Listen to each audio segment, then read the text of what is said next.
Season 48, War number 8, and there's a weird background behind this war. Basically, what happened was the whole diversity situation in War 7, where the points were changed before they thought they were supposed to be. So what happened was, between Wars 7 and 8, alliances were kind of scrambling to get their defenders changed as fast as possible, because you had to switch defenders at that point, and the way it works is you have to place for multiple different maps, and I think our opponents might have missed this because they only placed 23 of their 30 members on the defensive map. So here's a screenshot from one of my alliance mates of a good example of what our map looked like. So this was kind of a free win for us because there are 35 defenders that just couldn't get placed, and we ended up destroying our opponents this war by like way more, which was good because we needed the extra war rating, but that also meant that for most members of the Alliance this was a very chill war, except for me, because I saw this as a perfect opportunity to go absolutely crazy on the map. So I'm going to be taking some pretty ridiculous fights, some pretty hard fights this war, and we're going to see just how it goes. Starting with Path 9, I've never taken Path 9 once since I've switched to Tier 2 and Tier 1. Not one time have I taken Path 9, and I'm taking it for the first time today, and we're starting against the Serpent, which is fantastic. I'm using Claire here, and to my pleasant surprise, the opponent placed with the Recoil Masteries, or so I thought. And the reason that this actually is slightly annoying is the fact that once this Serpent gets his Pierce up, my block is going to get absolutely destroyed with his special attacks. Like, he's going to start gaining a bunch of extra attack, he's going to start gaining that Pierce, and his resistance up pops up, and he just takes forever to kill, and it's not that bad early, but as DLL describes Serpent, the longer you're in the fight, the more you're like, wait, how much longer is this gonna take? Why is he not dead yet? And so I'm throwing my Special 2 here in the Poison mode to try to keep him locked down keep his power gain locked down, and also just stay in the Poison mode because I'm not going to alternate between Poison and Ensign. It's too much effort, and I don't want to worry about getting stuck in the Bleed one somehow. And we also just want to keep that power control up to make sure that he is not going to be skyrocketing in power and have to deal with a billion special attacks. So once we get him in the corner, we're keeping his charges to a minimum and stuff, but then I get caught on a dashback, and I'm like, oh no, okay, that's not good. That's really, really not good. And we took a good bit of block damage there, but also just getting hit was really, really bad. And I'm taking like 4%, no, 7% from a blocked hit there. That was a parry. And I'm like, okay, please die. So he dies, and I'm out of the fight. But that was terrifying. If he didn't have recoils, I would have had a lot more health, but also it would have taken longer, so kind of a blessing and a curse. But this one's definitely a blessing, because this Rintrah also has recoils. I promise you not all the defenders have recoils in this video. It is going to be worth watching some of these fights. But this Rintrah had recoils, and there's like no benefit for Rintrah having recoils here, so this was a really nice blessing for anti-venom, and I haven't taken anti-venom to war since the Decay season, and this was a very nice refresher. He's immune to both poison and incinerate, so this Rintrah just kind of became a joke. I'm spamming decelerates just so I can freely hit him in the corner, no matter how many charges he has. Even though I don't even know if he actually hits 10 charges once this fight, I might kill him before that happens, and I'm using a bunch of knockdowns, so he's not really getting that much of a chance. We throw the SP2, we now have our 4 Furies, and that makes us hit decently hard, but also Rintrah's crit resist is really annoying here, because once Anti-Venom gets those Furies up, you really want to have like a bunch of 12k medium crits and stuff like that, but we just don't get a lot. But anyway, he's gonna die right there, and that is my first anti-venom fight of the war. I've got 2 more coming up. Really excited for that. Next up, I'm gonna move into Section 2 and on to Path 8, where I'm gonna be fighting a Rank 2 Chavez. And I was originally assigned Mr. Negative for this fight, but I was like, the war doesn't matter, and anti-venom is really good for this fight. I know what I'm doing, so I'm going to use anti-venom instead of negative. And there's an actual reason for this. Granted, my anti-venom is like, 2.5 ranks lower than my negative, 3.5 ranks? I don't even know, honestly. But at the same time, he's actually safer by a lot, and that's because of the fact that Anti-Venom will shut down Mystic Champion's Unblockable he reduces the chance by like 65%, but then if you hit 30 combo meter, it's 100%. So once I hit 30 hits in my combo, Chavez will not be able to launch an unblockable special 2 ever, as long as I keep my combo up. So that's exactly what we're going to do, and Anti-Venom is just really fun for Chavez. You have that Petrify in case she does throw some Dimensions and throw some SP1s, but you're also just freely able to push her to SP2, because you block it and then you regen the block damage and then you get a bunch of power from that block damage, and it's just a really good time. You're going to see here, I'm going to bait her SP2 out, and then once she throws it, it's just going to be a very fun time for me. And we block it, we get a little bit of power. You get more power depending on how many debuffs you had on her, and I only had 1 at that time. So anyway, now we're throwing an SP1. I want to control her healing a bit more, and we have some nice Furies.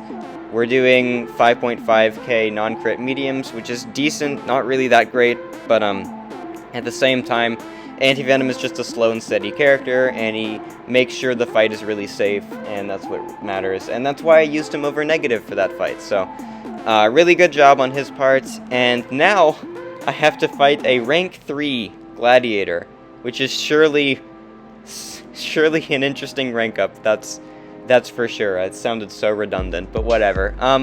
I'm using Claire here, and I didn't realize how bad the block damage was going to be in this fight, but apparently rank 3 champions with block penetration stat focus, when you have to block their entire SP2, actually do hurt your block, I learned. So that's great, but one of the great things about this matchup is that with the way the tactic works now, where your prowess reduced ability power rate, that actually made this fight way easier. That meant I didn't have to use a power start 1, that meant that I didn't need to get some power control with the poison phase, that meant that I could just block SP2s and not worry about the incinerates. And yeah, so this is going to be not necessarily that slow, but also this fight hurts. You saw me dex there just to save some health, but I'm trying to figure out, okay, when do I need to block, when do I need to dex? Maybe I should be baiting more SP1s in this fight.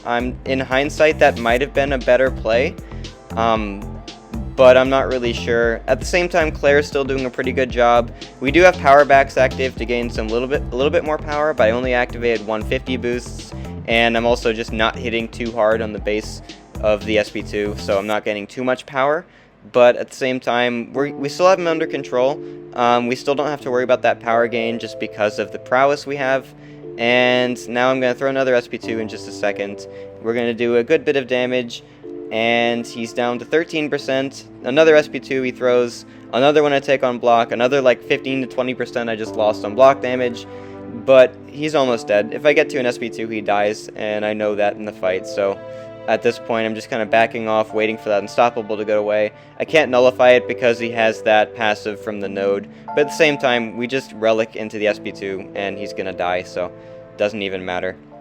So there is my path fights. Soloed all 4 of them, and a lot of them were really scary fights, but I'm glad they are now over with. And next up, we have a classic matchup for me, and that is Mr. Negative versus Node 38 Sasquatch. And you are going to see me activate some big boy boosts, and that is because I am going to make sure that I have no chance of dying to the last fight I have for this war. And honestly, those boosts were probably a big waste because it's a throwaway war, so there wasn't much point. But also, I'm going to make sure I don't die for the content, so you're welcome. Let's see, we're going to do a rotation that I decided for this one where I'm going to actually throw an SP1, and I'm going to do that just to chip away some of his health before I go for an SP3, and also it just means that that's one less proc of Unfazed I have to worry about. I don't know if the defender is running Unfazed, but if they are, then that would be very bad, and now I just reduce the chance of that happening by 1, because I only need 2 evades before I do the SP3, but now I only need 1 because I used the SP1 ahead of time.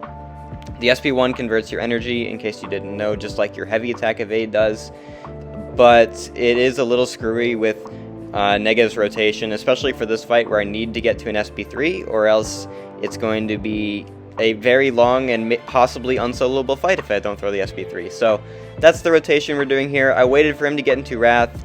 We heavy evade right after I parry, and then now we are going for the SP3 with him at 69%. And ideally, this SP3 brings him all the way down to like 20% so that I can just kill him with another one. But you're going to see the SP3 bring him all the way down to 4%, and I'm like, oh wait, I just evade and he dies. So that's good. I've fought rank 3 Sasquatches before, and I always needed 2 SP3s there, but that was only a rank 2, and I was also boosted more than usual, I think. So yeah, that fight went really well. And I also tried that new different rotation with SP1, meaning that also helped me not need 2 SP3s, because I did the SP1 at the start, so that was really cool. Alright, next up we have Kindred on node 44, and another hazard shift fight where Anti-Venom just completely shuts it down because he's immune to both of them. So as long as I know how to fight Kindred, this is pretty much a joke fight, and I do know how to fight Kindred, so it's going to be pretty easy. We just dash in of his SP1s and make sure that we counter them with our light attack. Again, this defender has recoils, but at the same time, even if he didn't, Anti-Venom just completely annihilates this fight because I just get these SP1 counters and then there's like nothing threatening he has. So he throws them right there, we get the pause, and we are just kind of chilling. We build to SP2, and I need him to throw it. Let's see, he's not doing it. And there he throws it. We get the pause right there just before Outbreak triggers, and we throw the SP2, brings him to very low health, and we got so much power back from the power back boosts. And now we're rooted, and then we throw an SP2 and he's just dead. So we only lost 7% of our health in that fight, and he's dead in a minute. And even if he didn't have recoils, he would have been dead like 15 to 20 seconds after. Or maybe even less than that, because those Furies are large, and we had the power backs making us just throw a bunch of specials. It was really great. So, okay, Dr. Doom War Boss. This is the biggest achievable Doom in the game, and we're gonna fight him with the biggest achievable negative in the game, and just don't die. That's the whole plan. I used a Power Start 1 just so that I can get to my SP2 before he gets to an SP1, which is really great, by the way. Because that Delirium reduces his combat power rates, we can just throw the SP2, and he finally reaches a bar of power. And just look at the degens, dude. 18k per tick, and we have the Petrifies active to prevent any aura. We dex the SP1, get some more blocked hits, go for the evade here, and clean evade just like that. And we're going for another SP2. I don't know what I'm gonna eat a heavy, I don't know why, I just somehow ate it, but it doesn't matter because we throw the SP2 and he's just dead. So that was a Dr. Doom War Boss in 49 seconds, which is completely ridiculous. So like I said, we did win the war by quite a bit, and that brings us to 5-3. We're on a little bit of a win streak, which is really nice. And because of my efforts in taking a bunch of fights this war, I ended up having the best score in the alliance for this one, so that was pretty cool. Top contribution, I should say. So anyway, that's my War 8. Really fun bringing Anti-Venom back, and then him and Negative just being a really good science duo was great. So thank you so much for watching, and I will see you in the next one.